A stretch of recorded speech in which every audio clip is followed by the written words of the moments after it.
first day as a member of the 501st. It was hot, it was sandy, chaotic. Nothing at all like the simulations on Camino.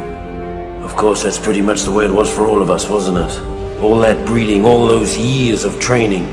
It doesn't really prepare you for all the screaming or the blood, does it? Frankly, I'm still amazed we ever made it through the first hour. Never mind the first day. Incredibly, the 501st survived the crucible of Geonosis, emerging battle-hardened and ready for whatever the war would throw at us. As the Clone Wars progressed, more and more ground-based legions found themselves pressed into space combat, including the fighting forces of the 501st. For months, every hour of our downtime was spent in the simulator, preparing for the time we would face our enemies from the cockpit of a 170. Finally, the day came to earn our wings. The CIS had staged a daring kidnapping of Chancellor Palpatine and was being escorted from Coruscant by a fleet of separatist ships. With only a few veteran pilots on planet, many of the 501st were pressed into service to drive off the Seps and buy time for a pair of Jedi Knights to rescue the Chancellor. After disabling the final capital ship, General Kenobi and Skywalker took advantage of the opportunity we'd created and rescued the Chancellor. Took all the credit, too. When we arrived on Kashyyyk, things were just as bad as we feared. The droids had us outgunned, outmaneuvered, and outmanned by a 5-to-1 margin. What none of us had counted on was the Wookiees. We'd all heard the stories, of course, but we'd never fought next to them. Never seen them rip apart a droid with their bare hands. They were magnificent. Even so, it was still a suicide mission.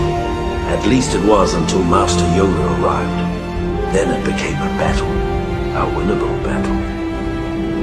After the Chancellor informed the Jedi Council that General Grievous and the Sep leaders were hiding on Utapau, General Kenobi gathered an army large enough to capture 3 star systems. When the orders reached the 501st, our morale soared. With the death of General Grievous at the hands of General Kenobi, the Utapau raid had broken the back of the Separatists. Under normal circumstances, it would have been a time for celebration. But our next orders put paid to those thoughts. What I remember about the rise of the Empire is how quiet it was. During the waning hours of the Clone Wars, the 501st Legion was discreetly transferred back to Coruscant. It was a silent trip. We all knew what was about to happen, what we're about to do. Did we have any doubts? Any private, traitorous thoughts? Perhaps, but no one said a word. Not on the flight to Coruscant, not when Order 66 came down, and not when we marched into the Jedi Temple. Not a word. With the fall of Coruscant and the elimination of the traitorous Jedi, Palpatine's rise to power was complete.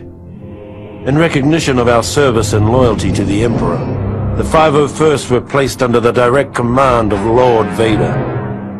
Armed with deadly new weapons, blazing new ships, and shiny new armor, our presence let the galaxy know that the days of the old Republic were well and truly over. We were establishing a new era. An era of order and peace.